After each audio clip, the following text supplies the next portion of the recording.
Sayang.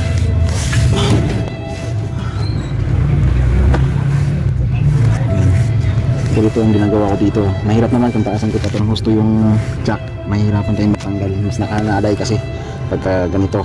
Kaya kailangan saktuhan lang.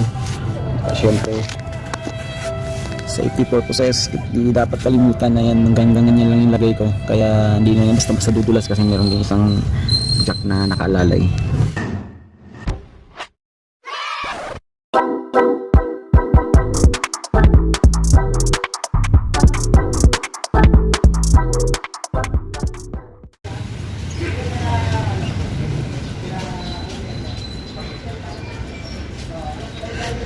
So yun mga katropa, Urgent Vlog here. Ayan, and Urgent Works. Magpapalit tayo ng engine support ng Suzuki Celerio, alright? Medyo makipot yung engine bay. Dito ako mahirapan sa pinakailalim kasi alam niya, wala tayong lifter dito. Only jack. Yun, jack natin. Ang meron tayo. Tsaka center stand. Alright, so bagay dati naman nagkapagpalit na tayo ng engine support, tatlo ng Mitsubishi Lancer. So kaya natin yan, sipag at tiyaga lang. Okay.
Okay, back to work again. Tapos na tayo dito sa ibabaw na panggilid na engine support. Napalitan ko na dito sa may left side. At saka ito ang right side.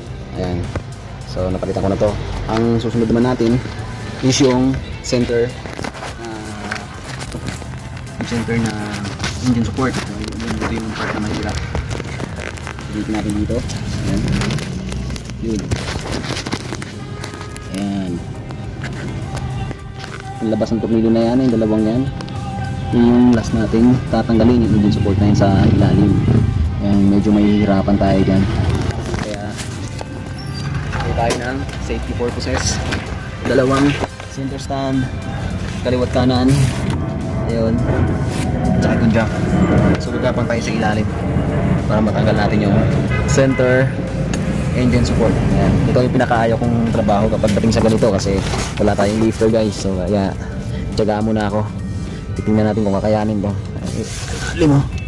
Yun o. Ang lalim yan. Okay, kakayanin natin. Dito sa part na to guys, ang hirap talaga magtanggal na ganito. So tatanggal na yun natin tong tornilyo tsaka yung dalawang tornilyo dito. Ultimo circle natin hindi makakapasok na. Talagang limitado lang ang galaw ko dito.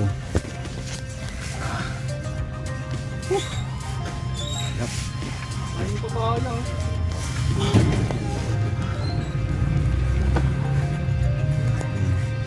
Ganito ang ginagawa ko dito. Mahirap naman kung taasan ko pa pero gusto yung jack. Mahirapan tayo magtanggal. Mas nakanalay kasi pagka ganito. Kaya kailangan saktuhan lang. Siyempre safety purposes, hindi dapat kalimitan na yan, hanggang ganyan lang yung lagay ko, kaya hindi na basta dudulas kasi meron din isang jack na nakaalalay.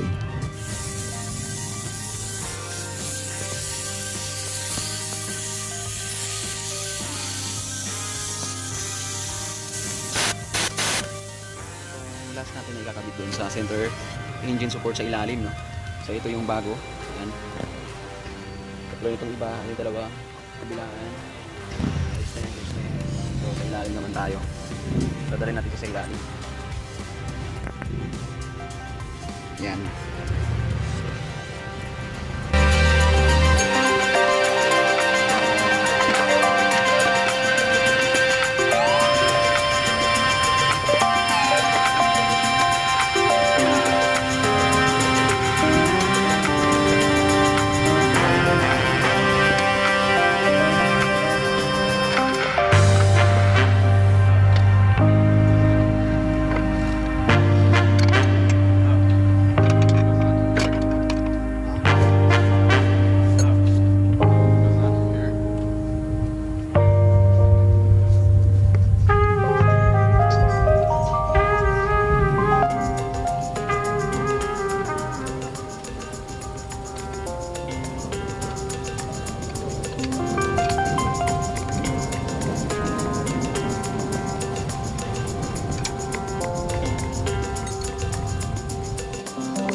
Alright guys, so natanggal ko na yung rear or ipang ilalim na engine support, no?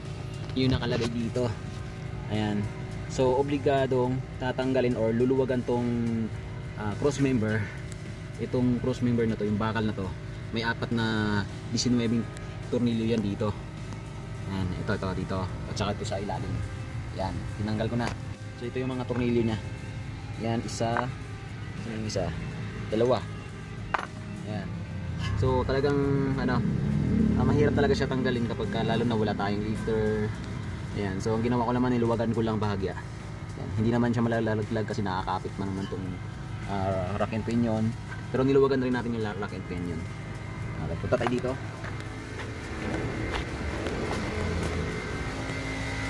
So ito yung luma. Yan yung luma niya. Gastado na, buka na rin. So hindi pa siya ganun kawasak, pero pagka excessive ingay, mag-i-engage yung bakal. Yan. Rear. So ito yung bago nabili na pinadala sa atin, no? So ito daw yung ipapalit ko. Ayan, parehas na parehas yun siya. Ayan, yung tsura niya. Okay, so kabit na natin. Pila naman, hindi na natin tinanggal ng husto yung tornilyo, pero pwede rin tatanggalin. Lang ha, pwede na siyang ihang lang. Tapos tinanggalin natin yung kanyang stab link kabilaan para mahugot natin ng bahagya yung rear engine support. So kabit na natin tong isa. Dito rin natin idadaan kung saan natin hinugot. Yan. So ang pagkahugot ko nito, ganito siya.